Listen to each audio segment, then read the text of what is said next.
It's a strange feeling, isn't it? You reach a certain age, and you start to notice things. Maybe the world seems to move a bit faster, or perhaps the people around you seem different. But have you ever had that quiet, creeping feeling that maybe, just maybe, others are noticing things about you, not big, obvious things necessarily, but little habits, little shifts in how you are, that they see but feel uncomfortable mentioning? It's a painful thought. Isn't it the idea that you might be doing something that makes others pull back, or just sigh quietly? Something you're completely unaware of. Or maybe you are aware of it, but you just don't know how to change it. It's like there's this unspoken agreement not to point out these subtle changes that happen as we navigate the later chapters of life. These aren't mean-spirited things. Often, they're just things that slip in, perhaps because life has gotten harder, or habits have become deeply ingrained. But they can create a quiet distance, a sort of invisible barrier between you and the people you care about, or even just the wider world. In this video, we're going to gently pull back the curtain on 5 common habits that can creep in as we age. Things that others often notice, but rarely talk about. More importantly, we're going to talk about simple, practical ways you can tackle them. Steps you can take today to feel more connected, more confident, and more like the vibrant person you are inside.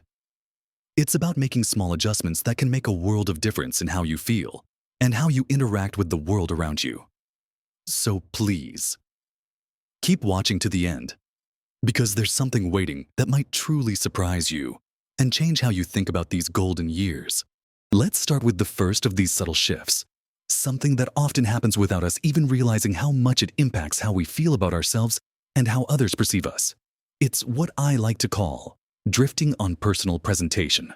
Now, this isn't about needing to be perfectly dressed or having every hair in place every single day. Not at all. It's about a gradual letting go of the simple routines that keep us feeling clean, tidy, and put together. Maybe showers become less frequent, or clothes aren't changed daily, or grooming habits like shaving, doing your hair, or keeping nails trimmed start to feel like too much effort. Why does this happen? There are so many reasons, and often, they're very understandable. Physical challenges play a huge role. Simple tasks that were once automatic, like bending over to tie shoes or reaching up to brush hair, can become painful or difficult. Fatigue is another big factor. Sometimes, just getting through the day feels exhausting. And the idea of spending energy on grooming feels overwhelming. Mental health can also contribute. Feeling low or depressed can drain motivation for self-care. And sometimes, if we're spending more time alone, or if our social circle has shrunk, the motivation to make an effort for others can dwindle, and that can sadly spiral into making less effort for ourselves. But here's why others notice, and why it creates that quiet discomfort. Our appearance is the first way we communicate with the world. When someone's personal presentation has visibly declined, it can signal distress, lack of care, or health issues. People around you, whether they are family, friends, or even just people you encounter in the grocery store, might notice unpleasant odors, stained clothing, unkempt hair, or poor dental hygiene. They might worry, but they often don't know how to say anything without causing offense. This silence, this unspoken observation, can be incredibly isolating for the person experiencing it. And how does this drifting affect you? Beyond how others see you, it significantly impacts your own self-esteem and mood. When you don't feel clean and presentable, it's hard to feel good about yourself. It can make you less likely to want to go out, less likely to engage in social activities, which in turn can increase loneliness and isolation, creating a vicious cycle.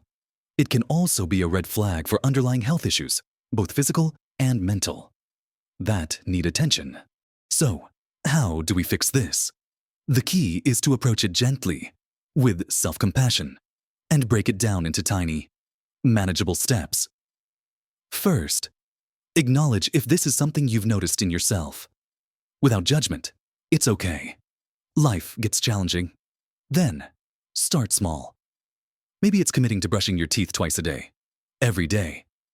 Or perhaps it's making sure you change your clothes daily. Even if you're just staying home, can you make showering or bathing easier? Look into shower chairs, long-handled brushes, or grab bars. If fatigue is the issue, can you break it up? Maybe you wash your hair one day and do laundry the next. If certain clothes are too difficult to manage, consider switching to items with elastic waistbands or magnetic closures. Think about making it a pleasant experience rather than a chore. Put on some music while you get ready. Use a soap or lotion with a scent you love. Find clothes that are comfortable and make you feel good about how you look. If mobility is a major challenge, don't hesitate to explore home care options, even just for a few hours a week, where someone can assist with bathing or getting dressed.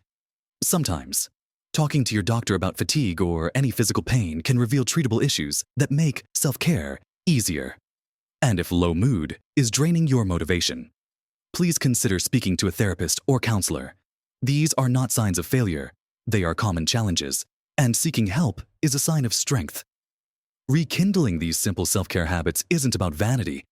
It's about honoring yourself and maintaining a sense of dignity and well-being. It's about feeling capable and ready to face the day, whatever it holds.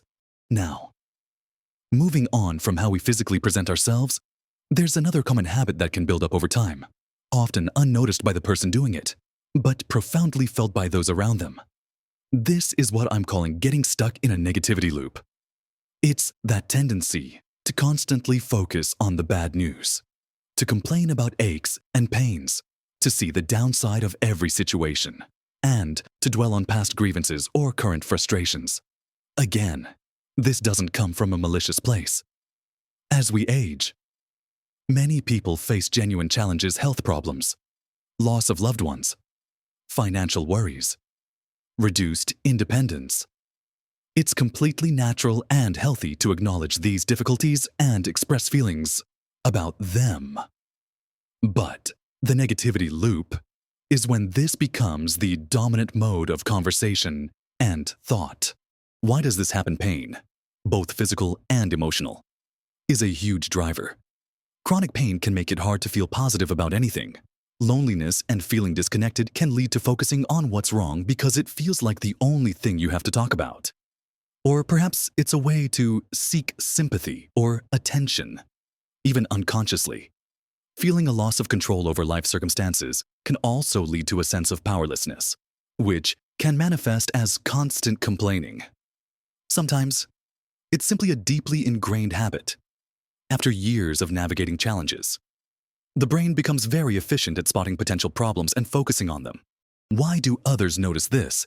Because negativity is draining. Imagine spending time with someone, and every sentence begins with a complaint. Every piece of news is viewed through a pessimistic lens, and every attempt to share something positive is met with a yes, but, or a story of something worse. While friends and family deeply care and want to be supportive, constant negativity can become emotionally exhausting. People might start to dread conversations, shorten visits, or even subtly avoid contact because they feel weighted down after spending time with you. They notice that the interactions feel heavy and one-sided, dominated by problems without much room for joy, humor, or shared positive experiences. They see it, they feel it, but it's incredibly difficult to say, "You're too negative," to someone you love, especially if you know they are going through genuine difficulties. How does being stuck in this loop affect you? It reinforces negative thinking patterns, making it harder to see the good things in your life, even when they are present. It can push people away, increasing the very loneliness that might be contributing to the negativity in the first place. It can impact your physical health, as chronic stress and a negative outlook are linked to worse health outcomes. Essentially, it can trap you in a cycle where the world feels dark and difficult, even when there are moments of light. So, how do we gently break free from this loop? It starts with awareness, just noticing when you are complaining or focusing on the negative without immediately trying to stop it is a powerful first step. Keep a mental tally, or even jot down how many times you complain versus how many times you express gratitude or appreciation in a day. It can be eye-opening. Next, Try introducing small doses of positivity. This isn't about ignoring problems, but about finding balance. Can you make a conscious effort to share one positive thing that happened each day? No matter how small. Maybe the sun was shining. You enjoyed a cup of tea. Or you saw a bird outside your window. Practice gratitude. Simply thinking of 3 things you are grateful for each morning or evening can start to retrain your brain to look for the good. They don't have to be monumental things. They can be as simple as a comfortable chair or a good book. When you catch yourself starting a complaint, pause and ask yourself, is there another way to look at this boy? Or, what could be a small positive aspect of this situation? Shift the focus in conversations. Instead of just talking about your own ailments, genuinely ask others about themselves, their lives, and their interests. Listen actively. Share a funny story you heard or read. Talk about a hobby or something you enjoyed seeing or doing. It might feel awkward at first if you're used to the old pattern, but practice makes it easier. If pain or depression are major drivers of your negativity, seeking professional help is crucial. Pain management techniques, therapy, or medication can significantly improve your outlook and energy levels. Sometimes, breaking the loop requires support from others. Talk to a trusted friend or family member about your goal to be more positive and ask for their gentle support or reminders. Remember, changing deeply ingrained habits takes time and patience with yourself. It's not about pretending everything is perfect, but about cultivating a more balanced perspective and making your interactions with others more enjoyable and uplifting for everyone involved. By shifting your focus, even slightly, you can start to feel lighter and draw people closer, fostering stronger connections. Beyond personal presentation and conversational habits, a third area that can quietly change as we age, often unnoticed by the individual until it's quite advanced, is something I call becoming a social hermit. This isn't about choosing to have a quiet life or enjoying solitude. Many people find deep satisfaction in less social interaction as they get older, and that's perfectly healthy. This is about a drift into isolation, where connections weaken, social activities cease, and the world outside one's immediate living space shrinks dramatically.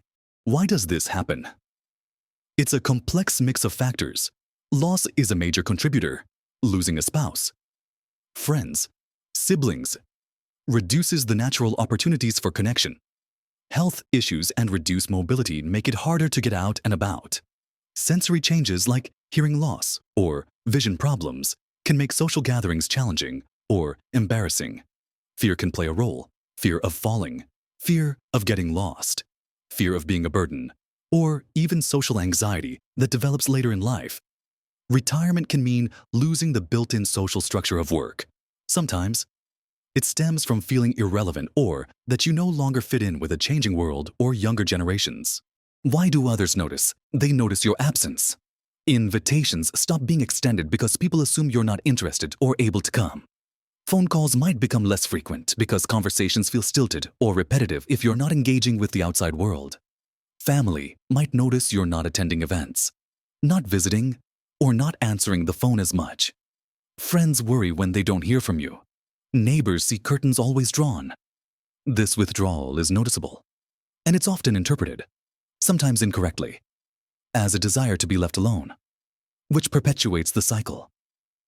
People hesitate to intrude or push for interaction if they sense resistance, creating that quiet space around you that wasn't necessarily what you truly wanted.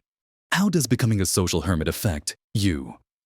The impact of isolation on physical and mental health is profound and well documented. Loneliness isn't just a sad feeling. It's a stressor that can contribute to inflammation, heart disease, depression, anxiety, and cognitive decline. Lack of social interaction means fewer opportunities for mental stimulation, fewer reasons to engage with the world, and a diminished sense of purpose. It creates a void that can be filled with negative thoughts or simply a pervasive feeling of being alone. Humans are fundamentally social creatures, and cutting off those ties, even gradually, is deeply detrimental to our well-being. So, how do we counter this drift and rebuild connections? It starts with recognizing the value of connection, not just for others, but fundamentally for yourself. See social interaction not as a luxury or an optional extra, but as a vital component of health and happiness. just like good nutrition or exercise. Then, take tiny steps back towards connection. If the idea of a large social gathering is overwhelming, start smaller. Call one friend you haven't spoken to in a while. Send an email or letter to a distant relative. Can you wave to a neighbor or strike up a brief conversation with the cashier at the store? Think about low-pressure social activities. A book club, a walking group, a gentle exercise class. Volunteering for a few hours a week, these offer structure and a shared purpose. Making interaction easier. Community centers often have programs specifically for seniors. Religious institutions can provide a strong social network. If mobility is an issue, explore options like using ride-sharing services, community transport, or asking friends and family for lifts. Don't be afraid to ask for help in getting out. People who care about you often want to help, but don't know how. Technology can be a lifeline. Learning to use video calls to see family far away can make a huge difference. Participating in online groups or forums related to your interests can provide connection from the comfort of your home. Sometimes, simply having a pet can reduce feelings of loneliness and provide a reason to interact with others like fellow dog walkers. If social anxiety or low mood are holding you back, discussing this with a therapist can provide strategies and support to make stepping out feel less daunting. Rebuilding a social life isn't about becoming the life of the party. It's about finding meaningful connections, however few, that nourish your spirit and keep you engaged with the world. It's about reminding yourself and others that you are still here, still vibrant, and still capable of giving and receiving friendship and warmth. Following on from the challenge of isolation, we encounter another subtle shift that can become more pronounced with age, falling into the rut of resistance. This is the tendency to become firmly set in routines and ways of doing things, and to resist change, new ideas, or trying anything outside of one's comfort zone. It's clinging to the familiar, sometimes to the point where it limits experiences and learning. Again, this often comes from an understandable place. After decades of navigating life, establishing routines provides a sense of security and predictability. Change can feel unsettling, risky, or simply too much effort. There might be a fear of failure, a belief that you're too old to learn new things, or a feeling that the way things have always been done is inherently better. Why do others notice this? They notice when you consistently decline invitations to try new restaurants or visit new places. They see the frustration when technology changes or routines are disrupted. They might hear dismissive comments about new ideas or different perspectives. While a preference for routine is normal, rigid resistance can make it difficult to share new experiences with you, introduce you to new things that might enrich your life, or even have simple conversations about different ways of doing things. It can make you seem closed off, stuck in the past, and unwilling to engage with the present world. People might stop suggesting new things because they anticipate the automatic no or the resistance, which again contributes to a quiet distance. How does falling into the rut of resistance affect you? While routines provide comfort, excessive resistance to change can lead to stagnation. It limits opportunities for learning, growth, and new experiences that can keep the mind sharp and the spirit curious. It can reinforce a feeling of being left behind by the modern world. It can also lead to frustration and stress when change is unavoidable, as it inevitably is in life. It can make you less adaptable and resilient when faced with unexpected challenges. So, how do we gently step out of this rut? The key is to cultivate a sense of curiosity and approach new things with small, low-stakes experiments. Start by simply noticing your initial reaction when something new is suggested or encountered. Is it automatic resistance? Acknowledge that feeling without judgment. Then, challenge it gently. Instead of saying an automatic no, try saying, "Tell me more." Or, "Let me think about that." Pick one small thing to try that is slightly outside your routine or comfort zone. Maybe it's trying a new route for your walk, cooking a recipe from a different cuisine, listening to a genre of music you don't usually listen to, or attempting to learn one simple function on your smartphone that you haven't used before. Frame it as an experiment, not a commitment. If you don't like it, that's okay. The goal is just to open the door a crack. Engage your brain in new ways. Try a different type of puzzle. Learn a few words of a new language using an app. Read a book on a topic you know nothing about. These small acts of mental flexibility can make you more open to other kinds of change. If technology is a source of frustration, look for resources designed for beginners or seniors. Many libraries and community centers offer free classes or one-on-one help. Ask a patient grandchild or friend to show you one specific thing you'd like to learn.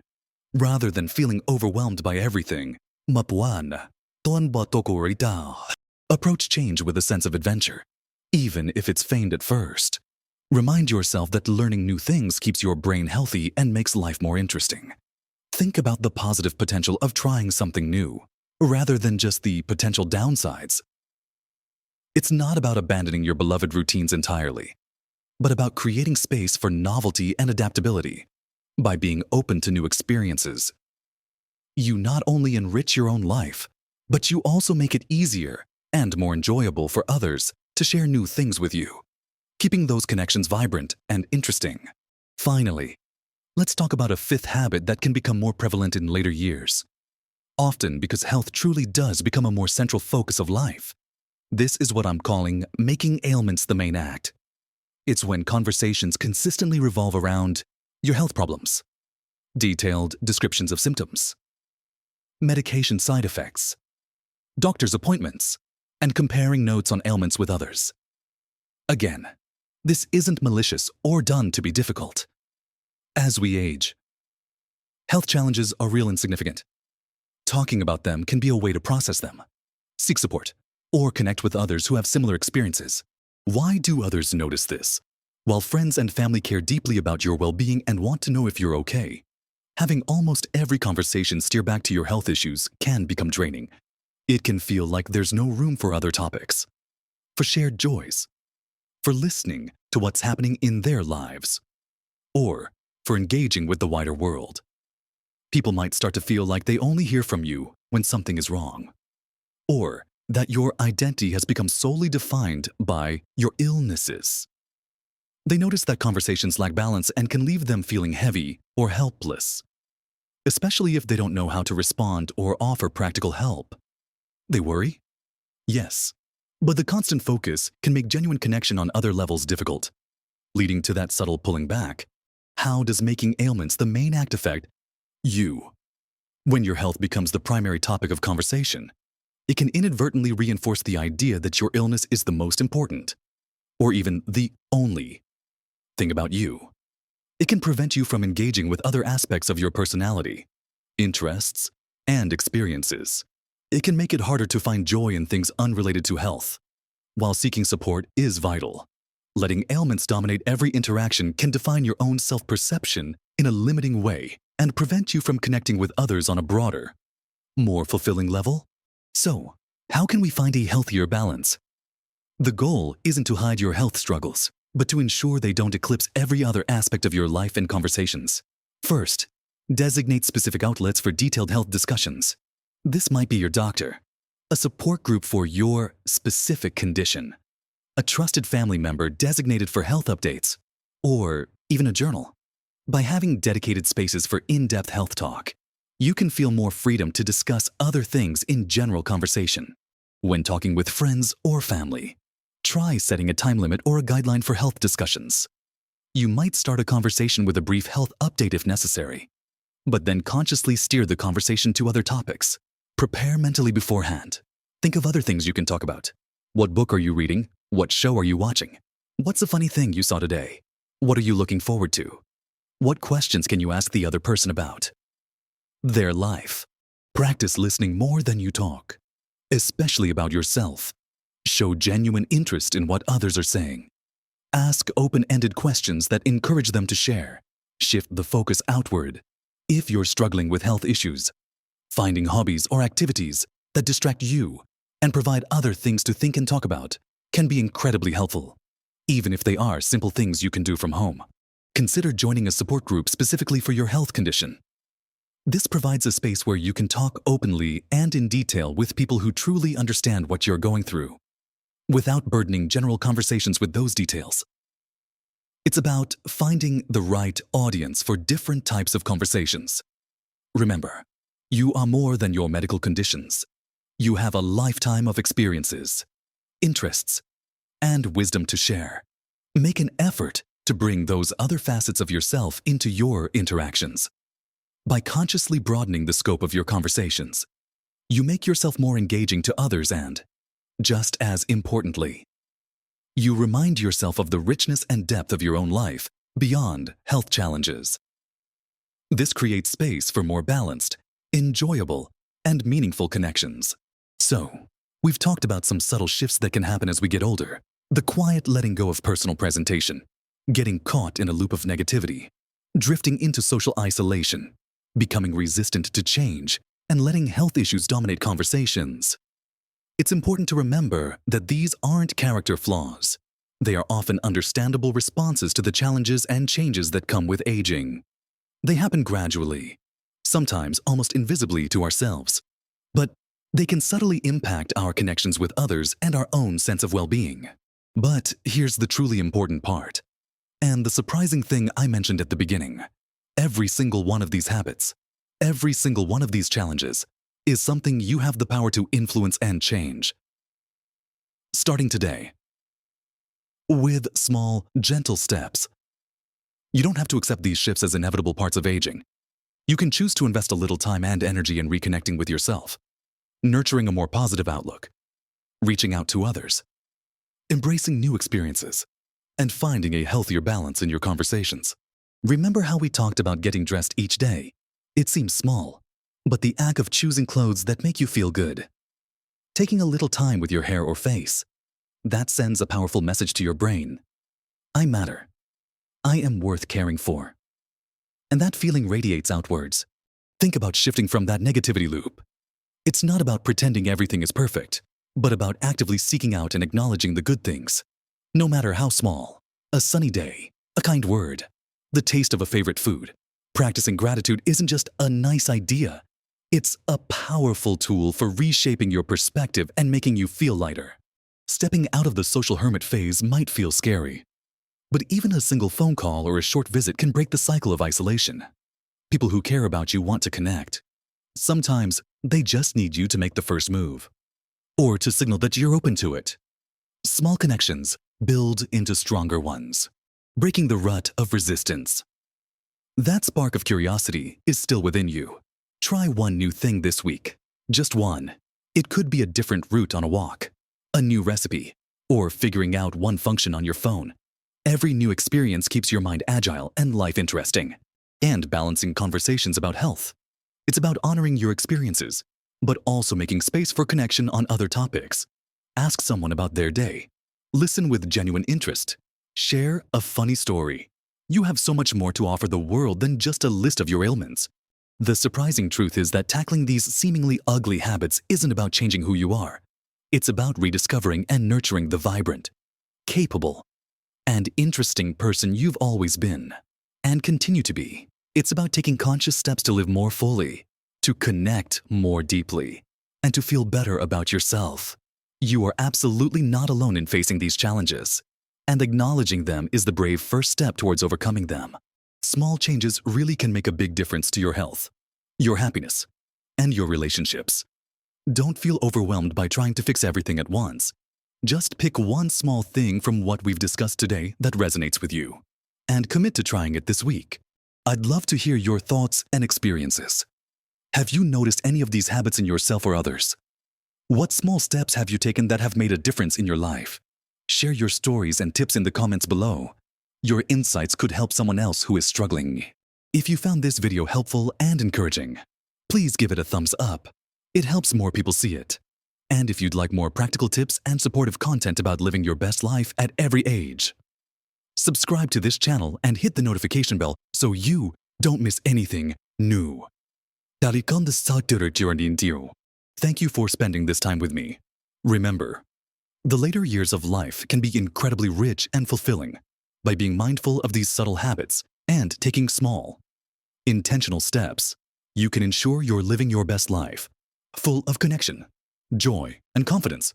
Live your best life at every age.